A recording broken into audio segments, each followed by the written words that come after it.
What happens in China every day will shock you to the core. A country with over 1 billion inhabitants holds secrets and traditions that most Westerners can't even imagine, from tribal cultures with unique marriage practices to other-worldly landscapes that have inspired blockbuster movies. China's diversity goes far beyond what most travelers ever experience.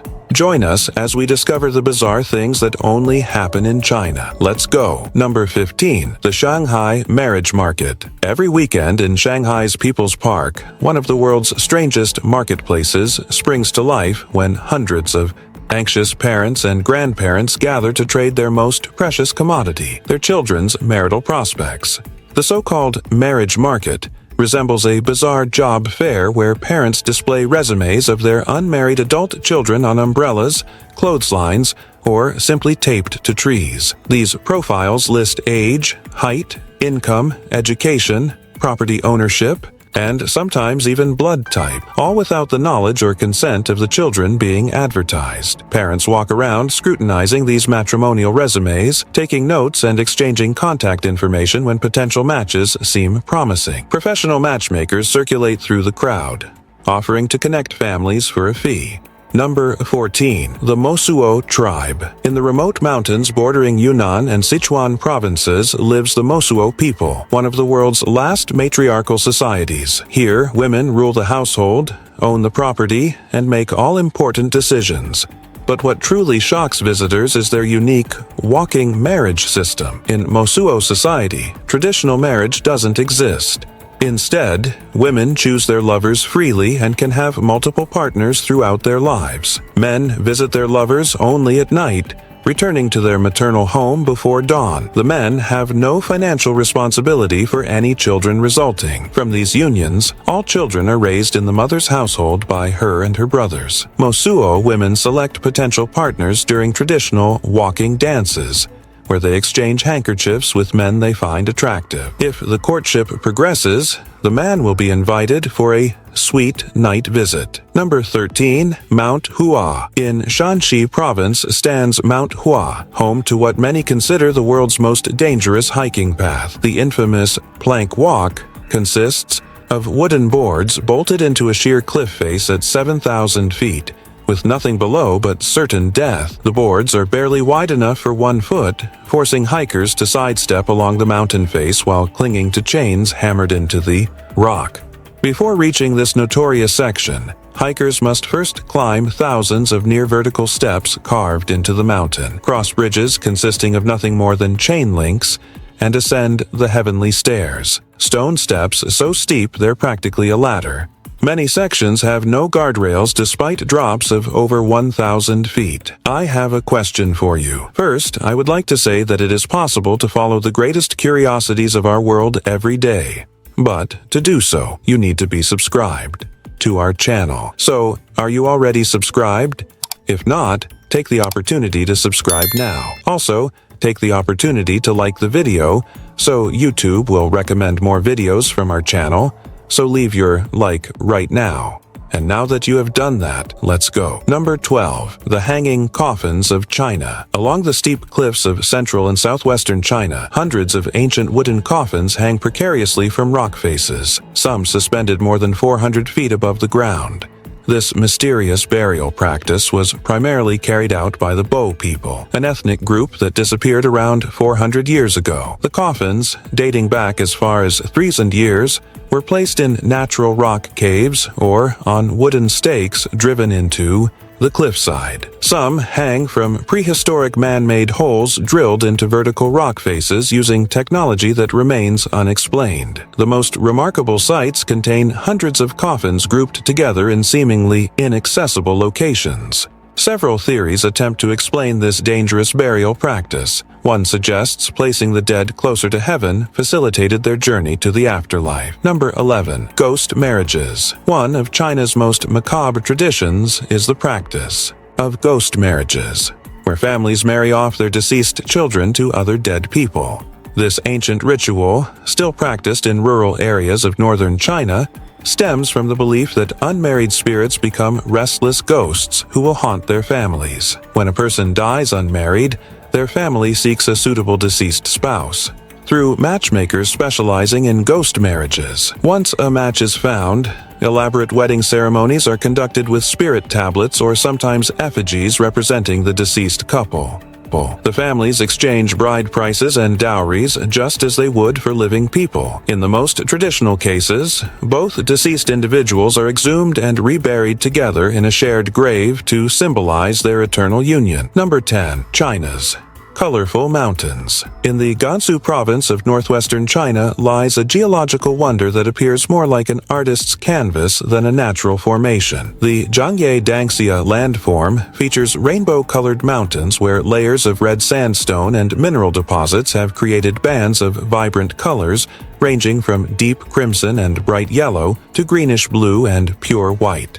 These mountains formed over 24 million years through a remarkable process. Red sandstone and mineral deposits accumulated in layers, while tectonic activity pressed these layers together and tilted them vertically. Varying mineral content in each layer created the distinct colors. Iron oxides produced reds and oranges, copper deposits contributed blues and greens, while other minerals added yellows and purples to the palette. What makes this landscape particularly surreal is how the colors change throughout the day as sunlight hits them from different angles. Dawn and dusk create the most dramatic effects when low-angle sunlight intensifies the reds and oranges, making the mountains appear to be literally on fire. Number 9. Paper, the Chinese invention. Perhaps China's most transformative contribution to human civilization was the invention of paper during the Han Dynasty around the 2nd century CE. Before this breakthrough, writing surfaces were limited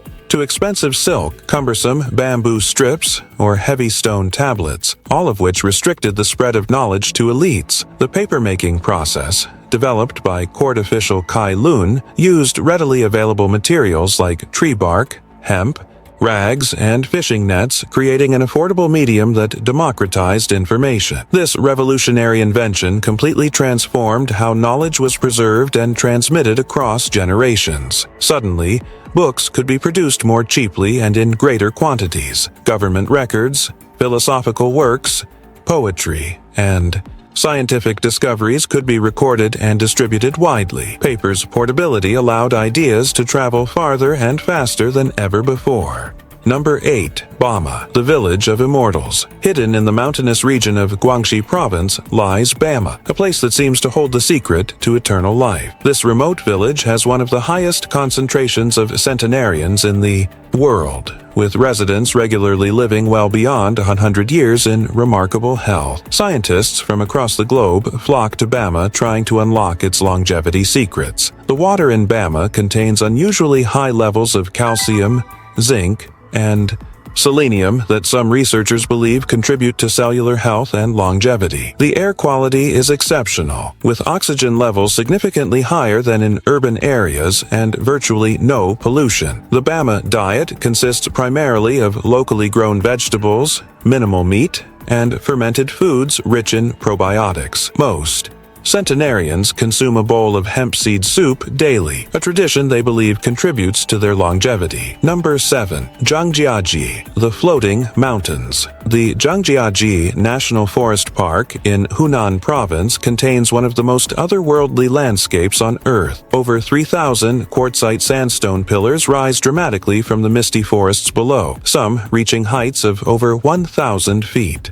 These stunning formations were indeed the inspiration for the floating mountains of Pandora in James Cameron's film Avatar. What makes these mountains truly unique is their formation process. Unlike typical mountains formed by tectonic plate activity, these pillars were carved over millions of years by water erosion cutting through fractures in the sandstone. The subtropical climate creates a perpetual mist that envelops the peaks, giving visitors the surreal experience of walking among clouds. The indigenous Tujia people who have lived among these mountains for centuries believe the pillars are petrified gods who froze while watching a battle between good and evil spirits. Number 6. Chinese Maglev, the world's fastest train. China's Shanghai Maglev train represents one of humanity's most impressive technological achievements in transportation. Unlike conventional trains that run on wheels, this marvel literally floats above the track using powerful electromagnets, eliminating friction and allowing it to reach mind-boggling speeds of 268 miles per hour during regular operation. The train completes the 19-mile journey from Shanghai's Pudong International Airport to the city outskirts in just 7 minutes and 20 seconds. Passengers report the sensation as remarkably smooth despite the extreme speed, with the surrounding landscape becoming a complete blur. The train actually tilts around curves like an airplane rather than a conventional train. The technology behind the Maglev represents decades of research and billions in investment. Number 5. The real birthplace of football. While England proudly claims to be football's homeland, shocking archaeological evidence suggests the world's most popular sport actually originated in China over 2,200 years ago, nearly 2 millennia before the modern game emerged in Europe. During the Han Dynasty, 206 BCE, 220 CE, Chinese troops played a game called Kuju, pronounced Tsuju, that bears remarkable similarities to modern football. Players kicked a leather ball filled with feathers or animal hair through a small opening in a net stretched between 2 bamboo poles. Unlike modern football, the goal was elevated, resembling basketball more than today's ground-level nets. Military commanders used Kuju as training to keep soldiers fit during peacetime. Historical texts describe how elite imperial troops competed in massive tournaments, with thousands of spectators, including emperors, watching the matches. Number 4. The Handkerchief courtship ritual. In several ethnic minority regions of southwestern China, particularly among the Miao and Dong peoples, an elaborate courtship ritual centers around intricately embroidered handkerchiefs that serve as love letters between potential couples. During spring festivals, unmarried men spend months creating meticulously embroidered handkerchiefs with symbols representing their character, aspirations, and feelings. When they spot a woman they're attracted to during community gatherings, they toss the handkerchief toward her. If she's interested, she'll catch it and examine the embroidery to interpret the suitor's message. The language of these handkerchiefs is highly sophisticated. Certain stitching patterns convey specific meanings. Butterflies represent beauty and transformation, peonies suggest prosperity, while dragons indicate strength and ambition. Number 3. The Great Wall, stretching like a stone dragon across mountains, deserts, and plains. The Great Wall of China stands as humanity's most ambitious construction project. Built and rebuilt over 2 millennia by various Chinese dynasties, this massive defensive structure wasn't created as a single continuous wall, but rather as a series of interconnected fortifications designed to protect China's northern frontier from nomadic raiders, particularly the Mongols and Xiongnu tribes. The wall's true dimensions defy imagination. Modern archaeological surveys reveal that all sections combined, including trenches, natural barriers, and actual wall segments, span approximately 21,196 kilometers. 13,171 miles. This staggering distance roughly equals the straight line measurement from the North Pole to the South Pole, providing perspective on the sheer scale of this engineering marvel. Number 2. Forbidden Cities, Secret Worlds. In the heart of Beijing stands a vast complex of vermilion walls and golden roofs that once housed China's most powerful beings. The Forbidden City, built during the Ming Dynasty between 1406 and 1420, served as the imperial palace for 24 emperors across nearly 5 centuries. This magnificent compound encompasses 980 buildings spread across 180 acres, a self-contained universe where emperors were treated as divine beings with absolute power over their subjects. True to its name, the palace complex was strictly forbidden to ordinary Chinese citizens. Anyone entering without imperial permission faced immediate execution. Within these walls lived not only the emperor, but also thousands of concubines, eunuchs, servants, and officials who catered to his every whim. The emperor's living quarters were so isolated from common society that many rulers rarely left the palace grounds during their entire reign, viewing the outside world only through reports from advisors. Number 1. Foot binding. For nearly 1,000 years, across countless Chinese households, young girls screamed in agony as their mothers performed a ritual that would forever alter their bodies. Foot binding. This painful practice involved breaking the arch and toes of girls as young as 4 years old, then tightly wrapping their feet to prevent normal growth. The goal was to create tiny lotus feet, measuring just 3 inches long, a standard of beauty and marker of status that simultaneously ensured women's physical dependency on their families. The origins of foot binding remain contested, but most historians trace it to the Song dynasty, 960–1279 CE, when it began among elite courtesans and upper-class families. Over centuries, the practice spread throughout Chinese society, eventually becoming so normalized that unbound feet severely limited a woman's marriage prospects. Now, I have a special recommendation for you. Are you seeing this video that is appearing on the screen? Click on it because I'm sure you'll like it. Well, that's it, and until next time, Curious One.